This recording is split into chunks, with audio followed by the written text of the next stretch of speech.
But the issue here is the issue of respect.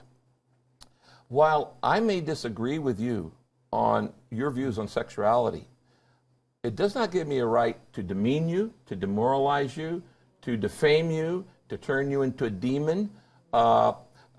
See, tolerance, Piers, used to mean we treat each other with mutual respect even if we have major disagreements. Today, tolerance has been changed to mean all ideas are equally valid. Well, that's nonsense. Okay, all ideas are not equally valid. I mean, you could say the moon is made of cheese, and I could say the moon is made of beans, and somebody else is made of rock. But do you believe in equality for all? Of course at your heart, right? Of course I do. And this is where I think I took issue with you before, and I will again, because how can you really, as a Christian man, and a great man, how can you espouse genuine equality if you don't allow gay people the same rights to get married as straight people? That's a question that many, I think, would love to hear the answer. I'd like to reposition it this way. I'm more against the redefinition of the term marriage than anything else. I don't think other groups get an opportunity to redefine a term. For instance, if a Muslim says this is a term we use, and all of a sudden I take that term and mean it for me, well, that's not right.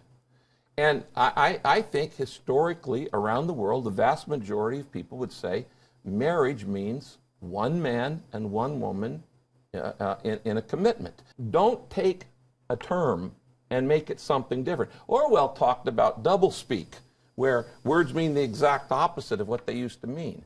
And I'm going, okay, in the first place, it's not against the law for you to love anybody, a man or a woman, okay? It's not criminal, at least shouldn't be.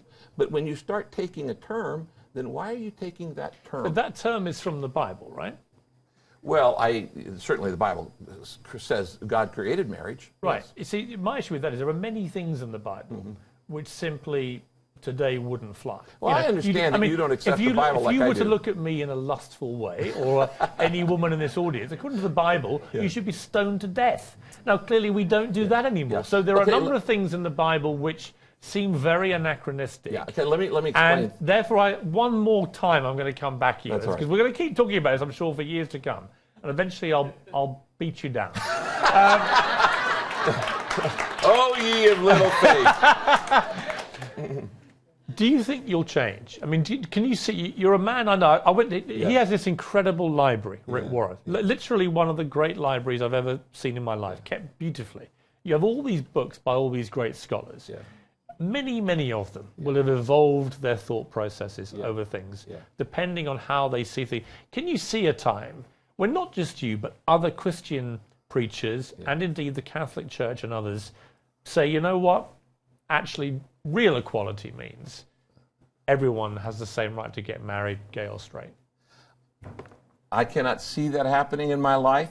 I fear the disapproval of God more than I fear your disapproval or the disapproval of society.